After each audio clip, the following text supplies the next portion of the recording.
साधु साधु साधु। नमो तस्स भगवतो अरहतो सम्मा सम्बुद्धस्स। नमो तस्स भगवतो अरहतो सम्मा सम्बुद्धस्स। नमो तस्स भगवतो अरहतो सम्मा सम्बुद्धस्स। साधु साधु साधु।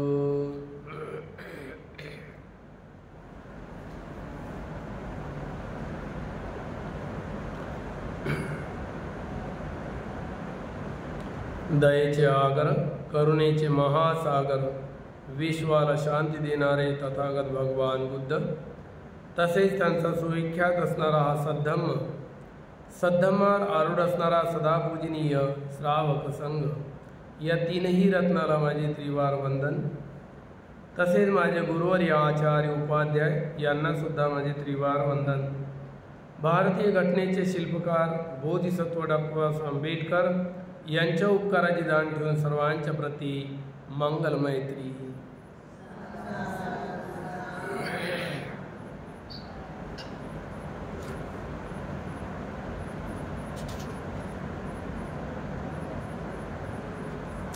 आज आपण भगवान बुद्धांनी जे भविष्यवाणी केलेली आहे की पुढे काय होणार, कशा प्रकारचे लोक उत्पन्न होतील, कशा प्रकारे हानी सोसावी लागेल, यावर आज आपण महासुप्पीन जातकामध्ये जे महासुप्पीन म्हणजे महास्वप्न जातक, पूर्वजन्मात जे महास्वप्न पडलेलं आहे पूर्वजन्माचं, ते प्रसेनजित राजाला पडलेले 16 स्वप्न आहे। एकूण त्याची संख्या 16 आहे। या 16 स्वप्न भविष्यकाळ दर्शवतो। भविष्यामध्ये काय होणार, भगवान बुद्धांनी तेव्हा भविष्यवाणी करून ठेवली की पुढे काय होणार आहे, आणि ते आज आपल्याला डोळ्यासमोर दिसत आहे आणि पुढे यापेक्षाही भयानक परिस्थिती येणार आहे।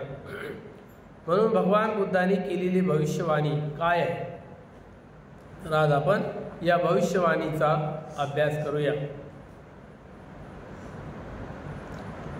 महास्वप्न हे कोड्याच्या रूपात आहे।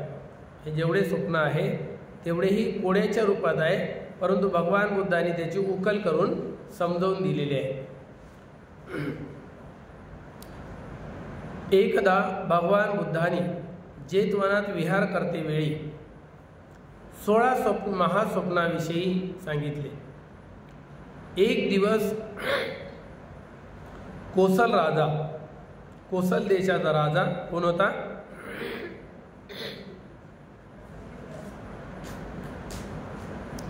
प्रसेनजित राजा, निद्रा अवस्थेमध्ये असते वेळी 16 महास्वप्न राजाने पाहिले।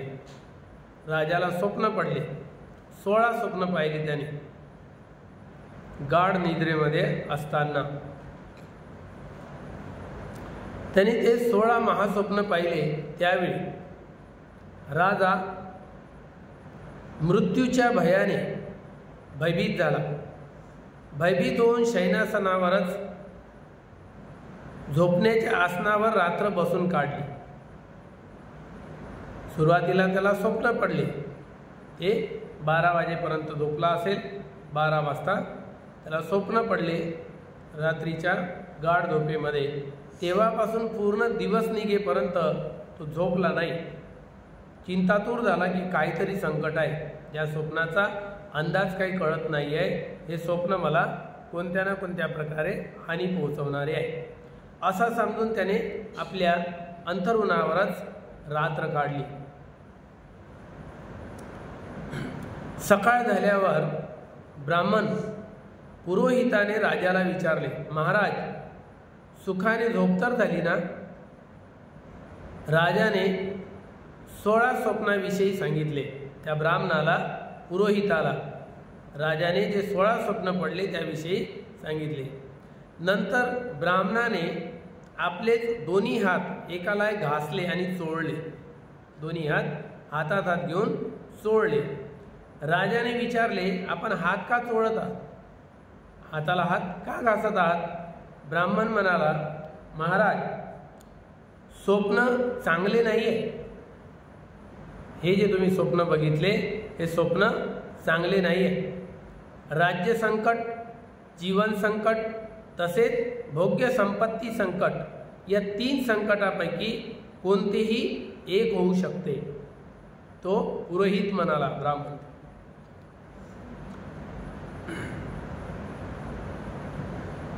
ब्राह्मणाने सांगितले यावर उपाय नाही। पुन्हा राजाला घाबरवून दिलं पुरोहिताने, यावर उपाय नाही, तरी पण मी उपाय करीन। त्याला म्हणतो उपाय नाही आहे, तरी पण मी उपाय करीन। जर यावर उपाय इलाज करणार नाही तर मग माझी विद्या कोणत्या कामाची? आजवरी जे विद्या शिकलो हे कोणत्या कामाची येईल? ब्राह्मणाने राजाला पुष्कळ पक्षी जनावरे मागितले। ब्राह्मणाने राजाला यज्ञ करायला सांगितलं आणि त्या यज्ञासाठी आहुती देण्यासाठी ते जनावरे, पुष्कळ जनावर मागितली, पक्षी मागितले। ही गोष्ट राणी मल्लिकाने ओळखली। राजाजवळ जाऊन राजाला विचारले, महाराज ब्राह्मण ही तयारी कशाची करत आहे? ब्राह्मण हा कशाची तयारी करत आहे? महाराज, राजा म्हणाला, ब्राह्मण ही यज्ञाची तयारी करत आहे। तेव्हा तो राजा म्हणाला, तुला माहीत नाही माझ्यावर कोणतं संकट आहे, काय झालं? तेव्हा राजाने त्या मल्लिकाला आपले स्वप्न सांगितले। तेव्हा मल्लिका म्हणाली, महाराज आपण देवतासहित साऱ्या लोकात श्रेष्ठ ब्राह्मणाला स्वप्नाविषयी उपाय का विचारला का? देवतासहित या धर्तीवर, देवतापेक्षाही देवतासहित या लोकांमध्ये श्रेष्ठ ब्राह्मण आहे। कोण आहे? कोण आहे? देवतासहित या लोकांमध्ये धर्तीवर सर्वात श्रेष्ठ ब्राह्मण, ब्राह्मणाचा महाब्राह्मण कोण आहे? तर त्यांना विचारलं का तुम्ही? तो राजा म्हणाला, नाही, मी तर विचारलेलं नाही आहे। तेव्हा तो राजा तिला म्हणाला, भद्रे म्हणजे प्रिये, हा ब्राह्मण कोण आहे? तुझे म्हणत आहे की देवतासहित सर्वांपेक्षा श्रेष्ठ या धर्तीवर ब्राह्मण आहे, तो ब्राह्मण कोण आहे? ती म्हणाली,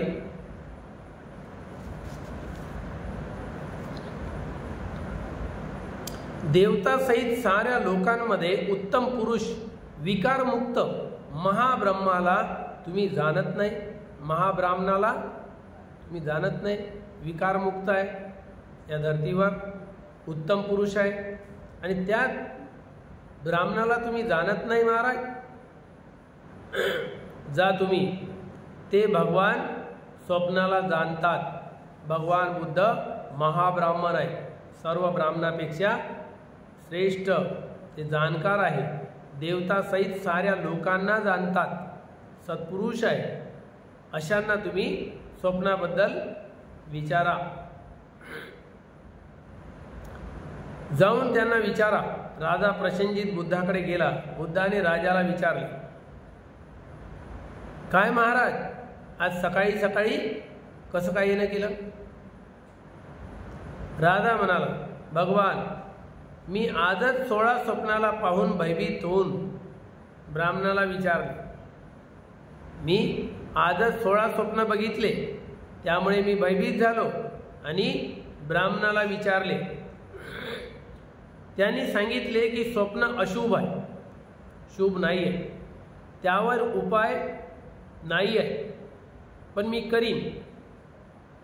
या प्रकारे त्याने उत्तर दिले. म्हणून 4 प्रत्ययाने यज्ञ करावा लागेल. त्या ब्राह्मणाने मला या प्रकारचा सल्ला दिला की मी उपाय करेल, परंतु 4 प्रत्यय पाहिजे, त्याने आपल्याला यज्ञ करावा लागेल असे सांगून ते त्या यज्ञाची तयारी करीत आहे. पुष्कळ प्राणी मरणाच्या भयाने भयभीत आहे. घोडे बोलवले, गायी बोलवल्या, बैल बोलवले, पक्षी बोलवले, कोंबडे, बकरे, सर्व प्राणी बांधून आहे दावणीला कापण्यासाठी. ते असे थरथर थरथर कापत आहे. तेव्हा राजा सांगत आहे सारे प्राणी भयभीत आहे. भगवान, आपण भूतकाळ, भविष्यकाळ व वर्तमान काळ अशी कोणतीही गोष्ट नाही जी आपल्या ज्ञानापासून अपरिचित आहे. बुद्धापासून कोणतीही गोष्ट लपलेली नाही आहे. भगवान, मला या स्वप्नाचा परिणाम, फळ सांगा. मला याचं फळ काय मिळतो, काय परिणाम येणार आहे हे सांगा. नंतर राजाने भगवंताला स्वप्न सांगितले. ते स्वप्न कोड्यामध्ये आहे आणि पालीमध्ये या प्रकारे: उसभा रुक्ख गावियो गवाच, अस्सो कंसो सिगालीच, कुंभो पोखर नीच, अपाक चंदनं लापुनी, सिदस्ती शिला प्लवंती, मंडुकीयो कन्नसप्पे गिलंती, काकं सुवर्ण वरिवारयंती, तसावका एलकानं भयाती. हे स्वप्न आहे पूर्णच्या 16 आहे. याच्यामध्ये पूर्ण पालीमध्ये याच्यामध्ये 16 आलेले आहे. ऋषभ म्हणजे बैल, मोठे मोठे सांड त्याला म्हणतात उसभो. रुक्खो, रुक्खो म्हणजे वृक्ष. गावियो म्हणजे बैल. गवाच बैल आणि गाय. अस्सो, अस्सो म्हणजे अश्व, अश्व म्हणजे घोडा. कंसो, कंसो म्हणजे सोने. सिगालीच,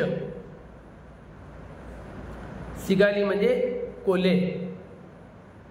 कुंभो, कुंभ म्हणजे मोठे मोठे घडे. पोखर नीच तलाव. अपाक चंदन, कच्च चंदन, जे झाडाचं कच्च चंदन. लापुनी सिदस्ती शिला, घागरी उडत आहे, पाट्या तरंगत आहे. शिला म्हणजे पाट्या, लवंती तरंगत आहे. मंडुकीयो कन्नसप्पे, मेंढक्या.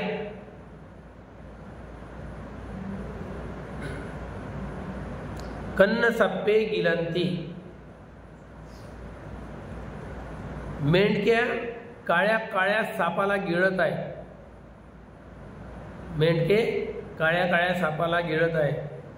राजहंस काकं सुवर्ण परिवारयंती. काक म्हणजे कावळा, सुवर्ण म्हणजे हंस, परिवारयंती. राजहंस कावळ्या मागे चालत आहे. कावळा समोर चालत आहे आणि राजहंस त्याच्या मागे मागे चालत आहे. तस्सावका एलकानं भयाही, येडके बकऱ्यांना भीत आहे. या प्रकारची मी स्वप्न पाहिलेली आहे. भगवान, मला यापासून काही हानी आहे, काय आपत्ती येणार आहे सांगाल तर बरे होईल. भगवान बुद्ध पहिल्या स्वप्नाला त्याला खोलून सांगतात की पहिलं स्वप्न कसं पडलं सांग. हे झाले 16 स्वप्न. पण पहिल्या स्वप्नात तू काय बघितलं? तर तो म्हणतो, एक स्वप्न तर मी असे पाहिले, काजळासारखे काळ्या रंगाचे सांड, 2 सांड लढण्याच्या तयारीने, लढाई करण्याच्या तयारीने राजाच्या अंगणामध्ये राजवाड्यात आले. त्या दोन्ही सांडाची लढाई पाहण्यासाठी चारही दिशेचे लोक एकत्र झाले. दोन सांड जेव्हा समोर मैदानात येतात तर काय करतात? पहिले काय करतात? दोन्ही आपल्या पायाने माती फेकतात. ते दोन काळे कुट्ट सांड लढाई करण्याच्या उद्देशाने राजअंगणात आले. त्यांना त्यांची लढाई बघण्याकरिता चारही दिशेतील सारे मनुष्य, प्राणी, हे सर्व मानव एका जागेवर जमा झाले. लढाईची तयारी केली त्यांनी. दोन्ही सांडांनी लढाईची तयारी केली. तयारी दाखवून जोराने आवाज करू लागले. दोन्ही हमरू लागले. आवाज करून लढाई न करता लढाईचा ढंग दाखवला. जोराने आवाज केला, माती फेकली. आता एकमेकाच्या अंगावर जाऊन पडेल. सारे लोक वाट बघत आहे की याची लढाई आता खूप भयंकर होणार आहे. त्या दोन्ही सांडांनी लढाई न करता तिथून निघून गेले. लढाईचा ढंग दाखवून तिथून निघून गेले. हे माझे पहिले स्वप्न आहे. याचे काय फळ आहे भगवान? तेव्हा भगवान बुद्ध म्हणाले, महाराज, या स्वप्नाचे फळ ना तुझ्या वेळेस मिळणार ना माझ्या वेळेस मिळणार. हे फळ तुझ्या वेळेस मिळणार नाही आणि माझ्या वेळेस मिळणार नाही. हे भविष्यामध्ये मिळेल. भविष्यामध्ये, बुद्ध गेल्यानंतर, राजा गेल्यानंतर, भविष्यामध्ये जेव्हा राजा अधार्मिक असेल, राजा कसा असेल? अधार्मिक. तर कोण कोण राजे असतात? कोणत्या कोणत्या एरियाचा कोण कोण राजा आहे? कोणते कोणते राजे आहे? नगराचा राजा कोण असते? नगराचा राजा. वार्डाचा राजा. वार्डाचा राजा मेंबर. नगराचा राजा नगराध्यक्ष. त्यानंतर जिल्ह्याचा राजा जिल्हाध्यक्ष. आणि स्टेटचा राजा मुख्यमंत्री. देशाचा राजा पंतप्रधान. जेव्हा राजा अधार्मिक होईल, काय म्हणतो बुद्ध? जेव्हा राजा अधार्मिक होईल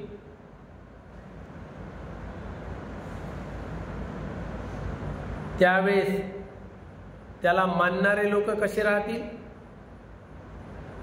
त्या राजाला मानणारे लोक, जेव्हा राजा अधार्मिक राहतील तेव्हा त्याची प्रजाही अधार्मिक राहील.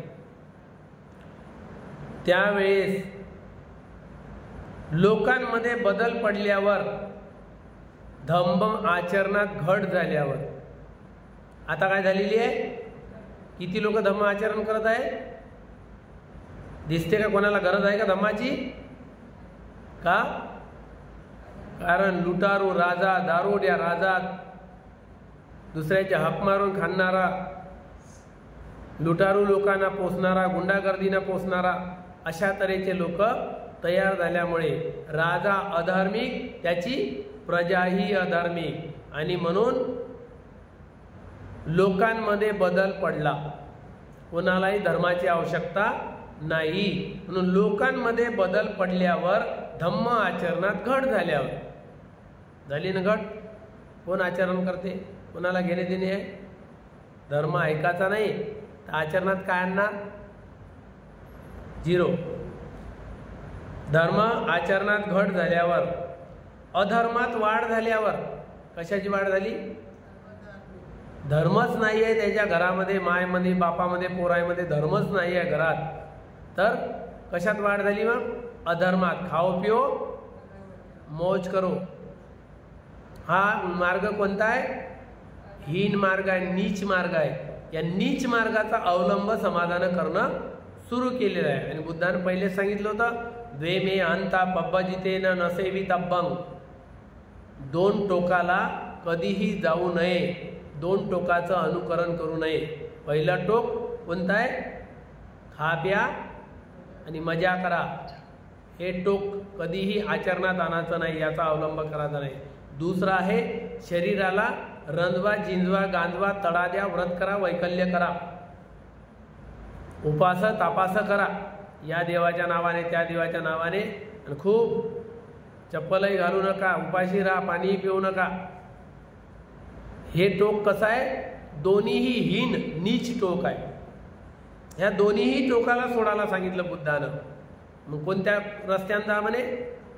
मज्जिमा पटिपदा, मध्यम मार्गानं प्रतिपादन करा. पण काय ठरवलं समाजानं? खाओ पिओ मौज करो. नीच मार्गाचा अवलंब सध्या समाज करीत आहे. खा प्यान मजा करा, धर्माशी लेनदेन नाही आहे. आता घडणार काय असं झाल्यावर? याचा परिणाम काय येणार या स्वप्नाचा? अधर्मात वाढ झाल्यावर, लोकांची अवनती अधोगती झाल्यावर, कोणती वेळ आहे? लोकांच्या अधोगतीची वेळ आहे. त्याच्यावर संकट ओढवण्याची वेळ आहे, रडण्या भुकण्याची वेळ आहे, छाती ठोकण्याची वेळ आहे, डोकं पिटण्याची वेळ आहे. ही सध्या चांगल्या प्रकारे पाऊस पडणार नाही. पडेल का? योग्य प्रकारे पाऊस पडणार नाही. आतापर्यंतचे इतके वर्ष, हे वर्ष सोडलं तर कसे गेले? शेतकऱ्याने आभाळाकडे तोंड करून नजर ठेवून पाहण्यातच गेले. आता पाऊस येईल, आता पाऊस येईल, आता पाऊस येईल. पावसाचा पत्ता नाही. पाऊस पडणार नाही. ढग जमा होऊन दोन सांड जसे एकत्र आले तसे दोन सांड एकत्र येतील. कोणते सांड आहे? काळे कुट्ट. हा, काळे कुट्ट दोन सांड पुरेच्या पुरे दोन्ही बाजूने आभाळ काळ कुट्ट येणार. तेव्हा ते ढग, पाऊस पडणार नाही, ढग जमा होऊन दूर जातील. शेतीतील लावलेले रोप सुकून जाईल, दुष्काळ पडेल. जसे खूप पाऊस पडेल असे चारही बाजूने खूप ढग जमा होतील. बाहेर पसरविलेले धान्य, जे शेतकऱ्याच्या पत्नीनं वाळू घातलेलं आहे बीज पेरण्याचं, आता याला एक ऊन द्यावं आणि पेराला घेऊन जावं, या उद्देशानं पसरविलेलं धान्य आभाळ आल्यामुळे धान्य प्रियजन ते भिजण्याच्या भयाने स्त्रिया धान्य जमा करून घरात घेऊन जातील. पुरुष टोपली कुऱ्हाड हातात घेऊन बांध बांधायला जातील. शेतामध्ये मेढ बांधतील. शेत खोदून चारही बाजूने माती टाकतात बांधावर, पाणी रुकलं पाहिजे, बोळी तयार झाली पाहिजे म्हणून बांध बांधण्यासाठी निघतील. नंतर ते ढग पाऊस पडण्याचा ढंग दाखवून वापस जातील. पाऊस पडण्याचा रंग दाखवून गर्जना करतील, विजा कडाडतील. विजा चमकून त्या बैलाप्रमाणे, कशा विजा कडाडत होत्या बैलाच्या? हंबरत होते जोरा जोरानं, पायानं माती काय फेकत होते? काळे कुट्ट सांड. या प्रकारे लढण्याचा ढंग दाखवून ते जसे बैल करत होते, लढाईचा ढंग दाखवून लढाई न करता, अर्थात पाऊस पडण्याचा ढंग दाखवून ढग पळून जातात. यामुळे तुला कोणत्याही प्रकारचा धोका नाही. हे कधी घडणार? भविष्यामध्ये हे घडणार. तर मागच्या वर्षीपर्यंत आजवरी शेत जमीन फाटली, पण पाण्याचा पत्ता नाही, उलून गेली पूर्ण, त्याचं पेरलेलं सुकून राहिलं, पण पावसाचा पत्ता नाही. या प्रकारे कोणत्याही प्रकारे तुला हानी होणार नाही. भविष्य काळामध्ये पावसाचा ढंग दाखवेल, आभाळ येईल, गडगड करेल, विजा चमकेल, परंतु काळे कुट्ट ढग येऊ नये, पावसाचा रंग दाखवून पाऊस पडणार नाही. ही परिस्थिती पुढे येणार आहे की सुरू आहे? भविष्य काय सांगितलं बुद्धानं? की भविष्यात होणार. पण केव्हा होणार? जेव्हा प्रजा अधार्मिक होईल, राजा अधार्मिक, त्याची प्रजा अधार्मिक, धर्मामध्ये आचरण्यामध्ये घट होणार, अधर्माची वाढ होणार. हीन मार्गानं समाज जातील, लोक जातील, तेव्हा होईल हे. म्हणून आता कोणत्या मार्गाने चालले? सत्यता आहे की खोटा आहे? दुसऱ्या नंबरचं स्वप्न. दुसरे स्वप्न, भगवान मला असे पडले की दुसरे स्वप्न असे मी पाहिले, जमिनीतून निघणारा एक वृक्ष किंवा 2 वर्षाचा होण्याआधी त्याला फळे फुले लागण्यासाठी तयार झाला. फळे फुले आले. 2 वर्षाचं झालेलं एखादी झाड, पूर्वीच्या काळी लहानच्या झाडाला फळं लागत होते का? घातीवरच एकही फळ बिना घातीवर मिळत नव्हतं. म्हणून ते विशाल झाड झाल्याशिवाय त्याला फुलंही लागत नव्हते. वयात आल्याशिवाय त्या झाडाला फुलं आणि फळं लागत नव्हते. परंतु असं स्वप्न पाहिलं की जमिनीच्या वर निघलेलं एक गाछ वृक्ष वयात याच्या पहिले फळाला आणि फुलाला आलं. हे स्वप्न पाहिलं मी. यापासून मला काय हानी आहे भगवान? यापासून मला काय धोका आहे? भगवान म्हणाले, महाराज याचे फळ सुद्धा लोकांच्या अवनती अधोगती होईल. त्यावेळी मनुष्याचे आयुष्य कमी होईल.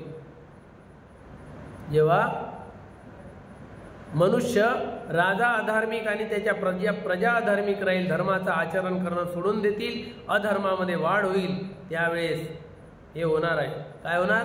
मनुष्याचे आयुष्य कमी होईल.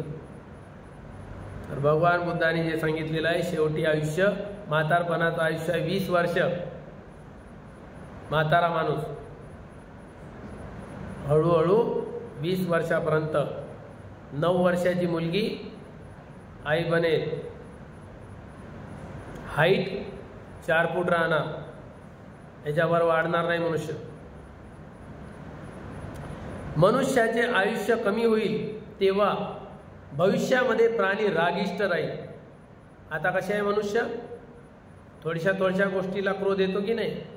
असंच नाही केलं तर तसंच नाही केलं तर काहूनच केलं, येते ना प्रत्येकाला. क्रोधी होतील. जेव्हा अधर्म पसरायला लागला तर ह्या साऱ्या गोष्टी आपोआप घडून येतात. भविष्यामध्ये प्राणी सर्व रागिष्ट स्वभावाचे होतील. कुमारिका मुली तारुण्यात येण्याच्या आधीच माणसाची समागम करून ऋतुमती होतील, आई बनतील वयात याच्या पहिले. म्हणून हा वृक्ष कसा फळाला लागला, फुलाला लागला? वयात आला का? वयात याच्या पहिले त्याला फळानं फुलं लागत आहे. मग काय होणार? मुली. आज कुठपर्यंत आलं हे प्रकरण? किती वर्षापर्यंत आलं? मुलगी आई बनण्याचं प्रकरण किती वर्षापर्यंत आलं? 11. मागच पेपरला आलं की 11 वर्षाची मुलगी विदेशातली आई बनली. 11 पर्यंत आलेलं आहे.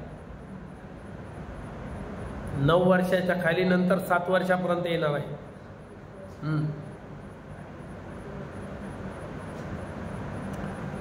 भगवान बुद्धांनी केलेली भविष्यवाणी आहे. महासमय सुत्तामध्ये महासमय कसा येणार आहे पुढचा? दुसरं समय महासमय सुत्त आहे पुन्हा. हे तर झाली 16 स्वप्न.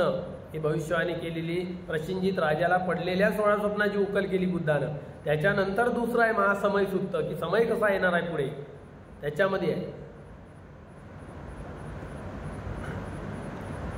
भविष्यामध्ये या प्रकारे कुमारिका मुली तारुण्यात येण्याआधीच माणसाशी समागम करून ऋतुमती व गर्भवती होतील आणि मुलास किंवा मुलीस जन्म देतील. जसे लहान शुद्र वृक्ष पुष्पित होण्यासारखेच जमिनीच्या वरत निघालेला गाच्छवृक्ष वयात याच्या पहिले फुला आणि फळाला लागला. हे होतं ओढ्यातलं स्वप्न की पुढे मुली वयात याच्या पहिले आई बनतील. हे आहे ते पुढं त्याचा अर्थ. ऋतुमती होईल आणि आई बनील. या प्रकारे त्या झाडाप्रमाणे मुलींचे ऋतुमती होणे होय आणि त्या वृक्षाला फळ येणे. याप्रमाणे कमी वयात मुला मुलींना जन्म देऊन आई बनेल, आई बनणे होय, कमी वयात आई बनणार।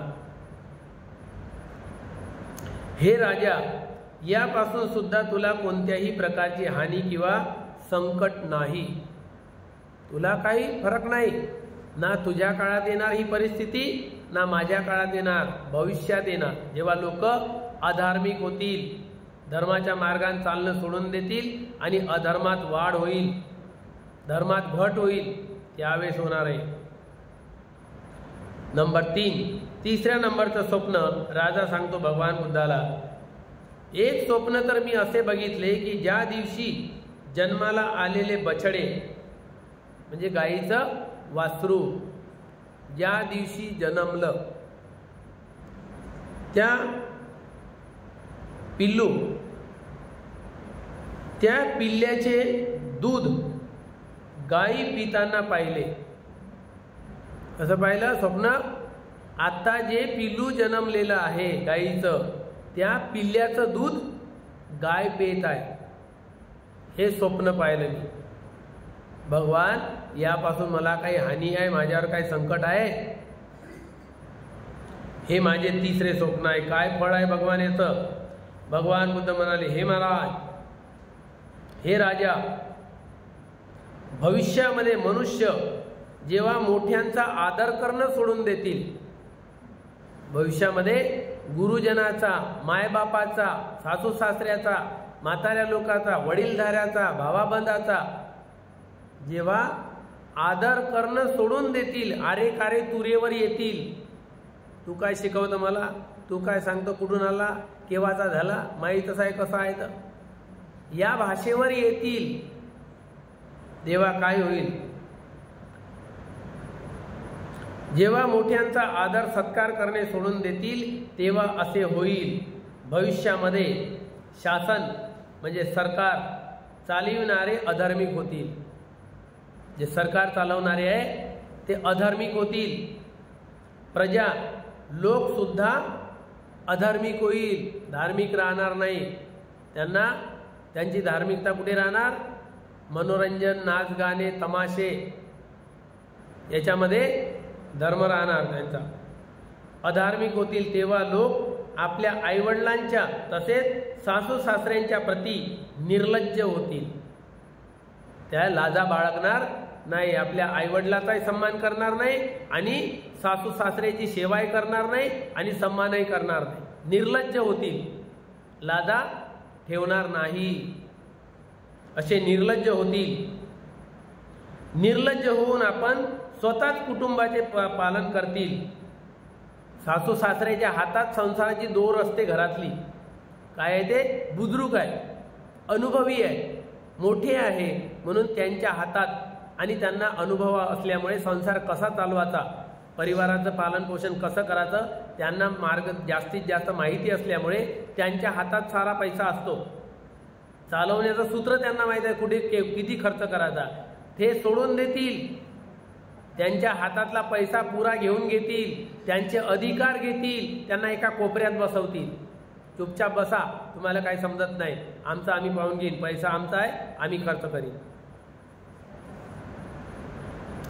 सासू सासऱ्याच्या प्रती निर्लज्ज होऊन आपण स्वतःच कुटुंबाचे पालन करतील, त्याचा तरीका माहीत असो अगर नसो, प्रपंच चालवता येवो की न येवो, पण पैशाची उधळपट्टी, या प्रकारे स्वतःच कुटुंबाचे पालन करतील। म्हणजे आई वडील असून सुद्धा वृद्ध म्हाताऱ्या आई वडिलांना तसेच आपल्यापेक्षा वयस्क जी वडीलधारी आहे, सासू सासरे आहे, त्या लोकांना भोजन कपडे देण्याची इच्छा झाली तरच देतील। आई वडिलांना, सासू सासऱ्यांना जेव्हा त्याच्या मनात येईल की मी स्वयंपाक करीन तेव्हा खाजो, नाही तर चुपचाप ते हातानं बनवणं खा, ही परिस्थिती येईल। भविष्यामध्ये जेव्हा धर्म राहणार नाही तेव्हा सुना अशा करतील सासऱ्याप्रती, मायबापाप्रती की तू या हातानं बनवणं खा, तुला आता पाहिजे तर, मी नाही देत बनवून। या प्रकारे त्या म्हाताऱ्या लोकांना योग्य वेळेवर भोजन देणार नाही, कपडे घेऊन देणार नाही, त्यांची इच्छा झाली तर देणार. तर या मायबापाला काय करावं लागेल, त्याच्या समोर हात पसरावा लागेल की बापू माझा कपडा फाटला देणार रे, मला भूक लागली देणार रे. हे काय आहे, जन्म दिलेल्या वासराचं दूध पिणे आहे. त्याच्या समोर हात पसरवणे म्हणजे जन्म दिलेल्या वासराचं दूध पिणे आहे.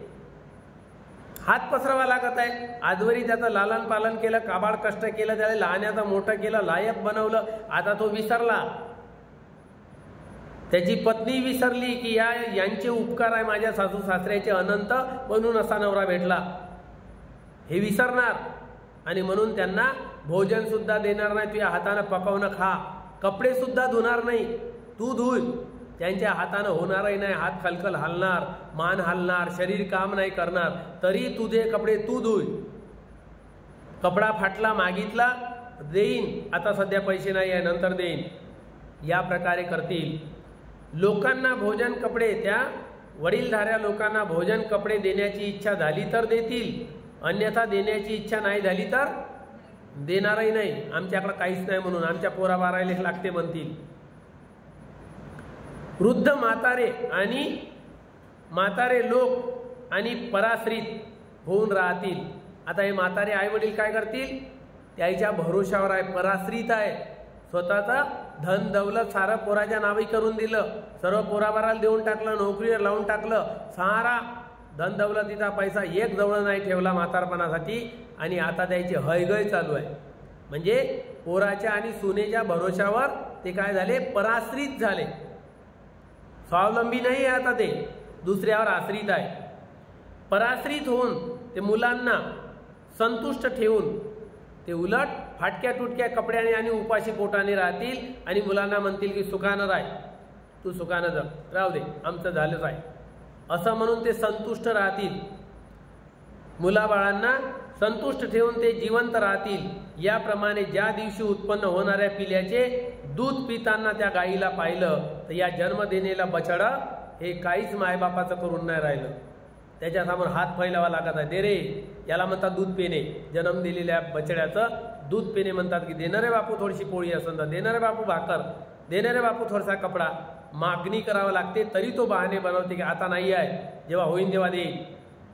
ही अवस्था येणार केव्हा, जेव्हा राजा अधार्मिक राहील तेव्हा त्याची प्रजा अधार्मिक राहील. आता ही अवस्था काय एकालाच येणार आहे का, याच्या पुढे जे असे आपल्या सासू सासऱ्यासोबत मायबापासोबत वागतात त्याच्या पुढे त्यांचे मुलं त्याच्याही पेक्षा वागणार आहे भयानक. कारण यांच्या जो पुण्य बॅलन्स राहणार नाही म्हाताऱ्याच्या सेवेचं. तर ते काय म्हणतील, मी पाहिलं ना तुम्हाला, माझ्या आजा आजीची सेवा करताना कसे करत होते पाहिलं ना, म्हणून तुम्ही सेवा घेण्याच्या लायकीचे आहे का, तुम्हाला तर रस्त्यावर फेकायला पाहिजे असे म्हणतील. ते आश्रमात नेऊन फेकून देतील. ही परिस्थिती भयानक येणार आहे पुढे पुढे. आता तर सध्या बरं आहे की काही लोक काही सुना बनवून देतात, खाऊ घालतात, आपले मायबाप समजून कपडे धुतात. काही सुना करत नसतील काहीतरी, म्हणजे सध्याची स्थिती ठीक आहे, पण अशी भयंकर बिघडत जाणार आहे. ही भविष्यवाणी आहे भगवान बुद्धाची. या प्रकारे हे त्या जन्म दिलेल्या मुलाकडे हात पसरवणे म्हणजे जन्म दिलेल्या बछड्याचं दूध पिणे आहे. त्याला दूध असते का बछड्याला, तरी म्हणजे ज्या मुलाला अक्कल नाही आहे संसार चालवण्याची, त्याच्या हातात पैसा आला, नोकरी आली, तर त्याला वाटते मीच अक्कलवान झालो. आणि अनुभवी मायबाप वाऱ्यावर गेले, त्यांना काहीच अक्कल नाही आता म्हातारपणात, पण त्यांनी लहानाचं मोठं असंच केलं का, त्याला ते आठवत नाही आहे की यांनी खस्ता खाल्ल्या, उपाशी राहिले, उघडे झोपले, पण आमचे भरपावती केली, याचं भान नाही त्याला. की आज जे काही आहो आम्ही, आमच्या शरीरात जे रक्त आहे, आज ज्या पदावर आहोत ते सारं आमच्या मायबापाची देण आहे. विसरतो, लवकर विसरून जातो. आणि नंतर मायबापाने मागितलं कोणतं काही, यादव नाही का पैसे, पाहिलं यादव असंत, दिवशीत असंत, असे बोलते. बिकट परिस्थिती तुमच्या वेळेस तर खूपच येणार आहे पुढे पुढे. तुमचे मुलं बाळ पा फेकून दिल्यासारखेच करणार आहे. तुम्ही सेवा करता तर पाहतात ते की सेवा करतात, तर आम्ही आमच्या मायबापानं आमच्या आजीची सेवा केली बा, म्हणून ते त्यांच्या डोळ्यासमोर असते, त्याच्यामुळे ते करतील तरी. पण पुढे पुढे जे आहे 1-2 परिवाराच्या पिढीच्या नंतर भयंकर परिस्थिती खराब येणार आहे. हे स्वप्न तसेच रंगत जाणार आहे पुढे पुढे। या प्रकारे दिसल्या त्या पिलांना जन्म देणाऱ्या गायीप्रमाणे गायी दिसल्या याप्रमाणे तुला कसलीही यापासून हानी नाही आहे। राजा भिवू नको, तुला यापासून कसल्याही प्रकारची हानी नाही। नंबर 4, चौथं स्वप्न।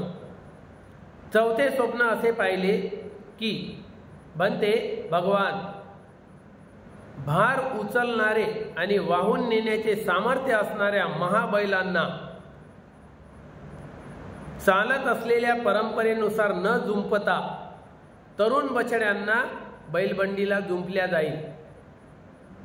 जुंपलेले जात आहे त्यांच्या खांद्यावर धुरा दिल्या जात आहे। नवीन बछड्याच्या अनुभवी बैलांना बाजूला केल्या जाईल आणि नवीनांना त्याच्या खांद्यावर धुरा देईल, त्यांना जुंपल्या जाईल। ते अनुभव नसल्या कारणाने गाडा ओढू शकणार नाही। ते धुरा सोडून उभे राहतील, धुरा पाडून देतील। बऱ्याच वेळा आपण बैल पाहिले ज्याच्या सामर्थ्य नसते तो बैल काय करते, त्याच्या खांद्यावर जू दिलं का खाली मान टाकून देते आणि जू पाडून टाकते। एक धरून ठेवते आपल्या खांद्यावर, दुसरा मान वाकवून पाडून टाकते। धुरा सांभाळण्याची ज्याच्यात ताकद नाही आहे त्याला धुऱ्याला जुंपणे म्हणजे त्या बैलबंडीचा सत्यानाश करणे होय। याच प्रकारे हे स्वप्न मी पाहिलेलं आहे की ती बैलबंडीची धुरा ओढता आली नसल्यामुळे ती धुरा सोडून उभे राहतात, म्हणून गाडी चालू शकणार नाही। हे माझे चौथे स्वप्न आहे। चौथ्या स्वप्नामध्ये या प्रकारे बघितलेलं आहे की अनुभवी जे बैल आहे त्यांना बाहेर खुट्याला बांधून ठेवलेले आहे की चुपचाप बसा, आणि जे नवीन बछडे आहे ज्यांना गाडा ओढता येत नाही, मानेवर जू ठेवता येत नाही, अशाला जुंपले फटके मारत नेले, अर्ध्यामध्ये नेलं आणि जू सोडून दिलं। जा आमच्याच्यानं काय ओढणं होत नाही, राहू दे हे बैलबंडी। आणि ओढली, एक इकडं ओढणार एक तिकडं ओढणार, सारं ते त्याची वारती तोडून टाकणार चराड त्या याचं, आणि त्याचे चक्के जू सारं तोडताड करणार। या प्रकारे चौथं स्वप्न पाहिलेलं आहे। भगवान यापासून मला काय हानी आहे, काय आपत्ती आहे, काय धोका आहे सांगाल तर बरं होईल। भगवान बुद्ध म्हणतात, हे राजा, याचे फळ सुद्धा भविष्यात अधार्मिक राजाच्या वेळेस येणार आहे। जेव्हा राजा अधार्मिक होईल तेव्हा त्याची प्रजाही अधार्मिक होईल, धर्माचं आचरण करणं सोडून देतील, अधर्मामध्ये वाढ होईल ना धर्माच्या आचरणात घट होईल। त्यावेळेस हे असं होणार आहे। काय होणार, भविष्यात अधार्मिक कृपण कंजूस राजा, राजा कसा राहणार, सारं आपल्या कोषमध्ये जे धन आहे ते जपून ठेवणारा आणि एकही रुपया प्रजेवर खर्च न करणारा असा राजा पैदा होईल। आणि जिथून जिथून भेटते तिथून तिथून कर टॅक्स लावून तो त्याचा गरीब माणसाचं कंबरड मोडणारा राजा जेव्हा राहील त्यावेळेस कृपण कंजूस राजा पंडितांना म्हणजे विद्वानांना परंपरागत दक्षतापूर्वक कार्य संपन्न करण्याचे ज्याच्यात सामर्थ्य आहे त्याला त्या अधिकाऱ्याला न ठेवता, त्या पदावर त्या अधिकाऱ्याला न ठेवता, तसेच बुद्धिमान व्यक्तीला अधिकार पद देणार नाही। धर्मसभेत असो चाहे न्यायालयात असो, जो सामर्थ्यवान आहे, जो शिकलेला आहे, जो त्याच्या लायक आहे, जो अनुभवी आहे त्याला पदावर ठेवणार नाही, त्याला हकलून देईल। आणि नवीन लोकांना 4-4 वर्षाच्या भरती नोकरीसाठी किती वर्षासाठी 4 वर्षासाठी घेतील फक्त। कोणता ते अग्निवीर अनुभवी लोकांना बाहेर फेकन। बसचे अनुभवधारी ड्रायव्हर आहे जे बस योग्य चालवू शकतात त्यांना बसच्या बाहेर काढून फेकण्यात आलं आणि नवीन कमी पगारातले भरण्यात आले। हे सारं स्वप्न जे आहे ऑफिसमध्ये असो, अधिक सरकारी याच्यात कामात असो की राजाच्या याच्यात असो की राजकारणात असो, ज्यांना अनुभव आहे जे चालवू शकतात इतके वर्ष त्यांनी चालवलेलं आहे, अशा अनुभवी आणि सदाचारी, शीलवान, इमानदार, बुद्धिवान अधिकाऱ्याला पदावरून काढण्यात येईल आणि ज्याला त्या पदाचा अजिबात ज्ञान नाही आहे, त्या शिकाऊ आहे, अनुभव घेणार तो. आता याला अनुभव घ्यायला 2-3 वर्ष लागणार आहे, 2-3 वर्ष घाट्यात चालणार आहे. अनुभवी व्यक्तीला काढून टाकला आणि ज्याला अनुभव नाही त्याला भरला तर काय होईल?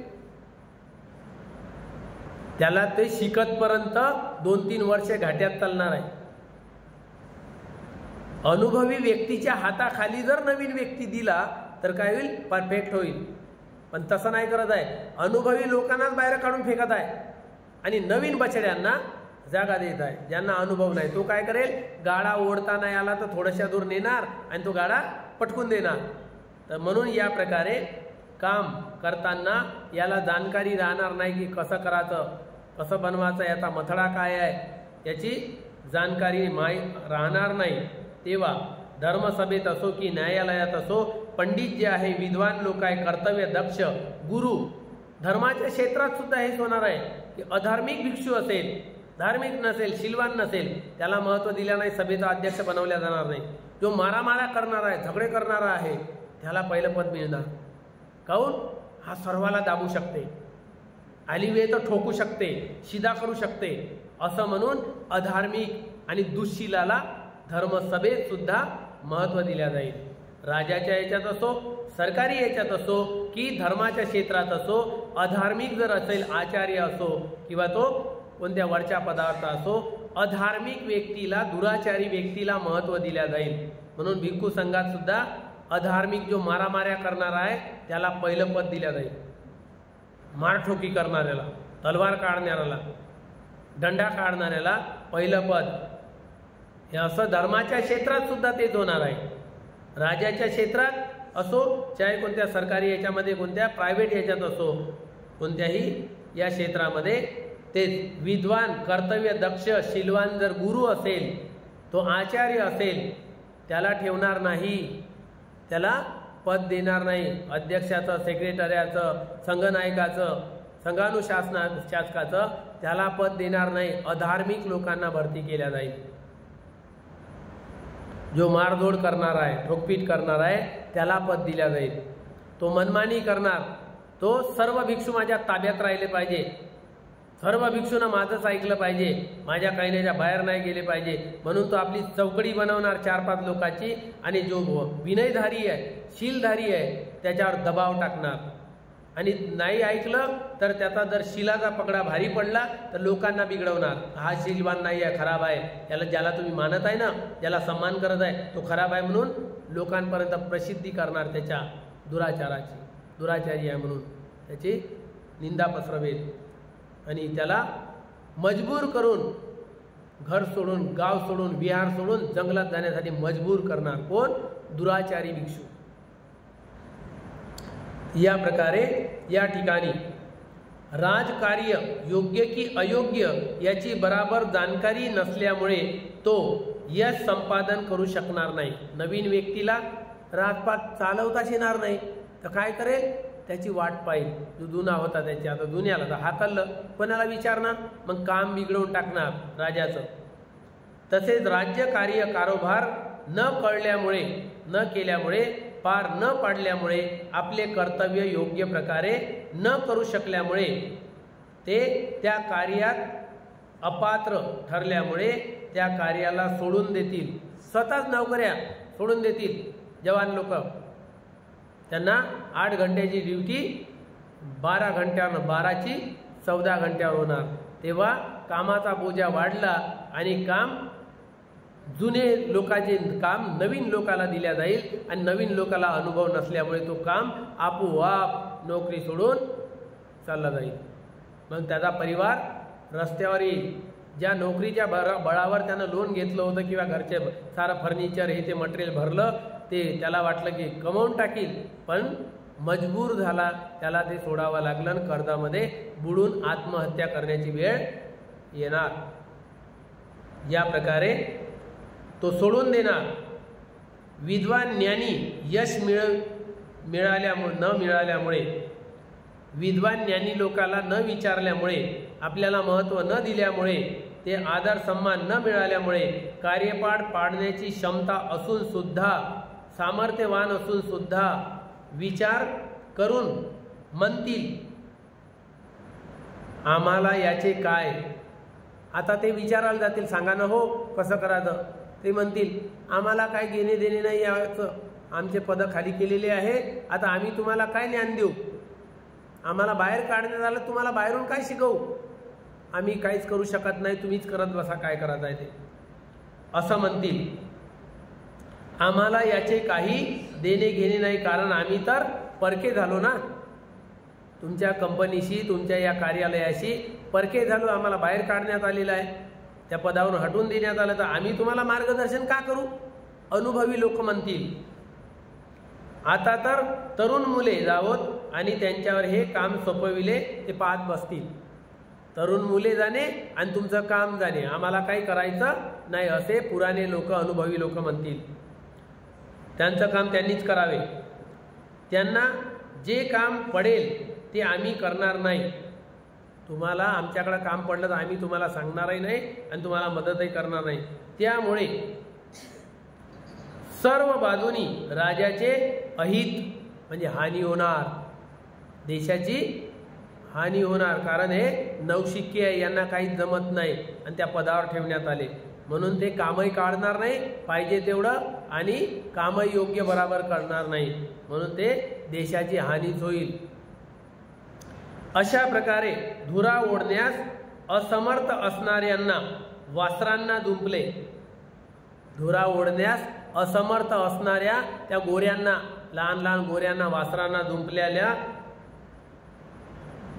धुरेला जुंपणे आणि धुरा ओढण्याचं सामर्थ्य मोठ्या बैलांना चालत असलेल्या परंपरेनुसार न जुंपणे। जे चालत आलेली परंपरा काय आहे की वडीलधाऱ्याला मान द्या, कारण त्यांना अनुभव जास्त आहे, ही परंपरा आहे। लहान्याने त्याच्याकडून शिका, त्याला पहिले विचारा, कारण तो अनुभवी आहे, ही परंपरा आहे। या परंपरेचं खंडन करून त्यांना बाहेर फेकल्या जाईल आणि नवीन लोकांना ज्यांना ज्ञान नाही त्यांना भरल्या जाईल, तेव्हा हे लोक त्यांना विचारतील पण ते काही सांगणार नाही। तर परंपरेनुसार अनुभवी लोकांना जुंपल्या गेले नाही यासारखे होईल, यापासून सुद्धा तुला कोणत्याही प्रकारचा धोका किंवा संकट नाही, महाराज घाबरण्याची आवश्यकता नाही, हे होणार परंतु भविष्यामध्ये होणार। या प्रकारे आपण 4 स्वप्नाचा अभ्यास केलेला आहे, 16 स्वप्न आहे रातच्या दिनी। एवढं सांगून मी माझे उर्वरित शब्द थांबवतो। सर्वांचे मंगल हो, सर्वांचे कल्याण हो अशी मंगलाची कामना करतो। जे काही आपण पुण्य अर्जित केलेलं आहे हे 4ही दिशेला असणाऱ्या देवतागणांना अनुमोदन करूया।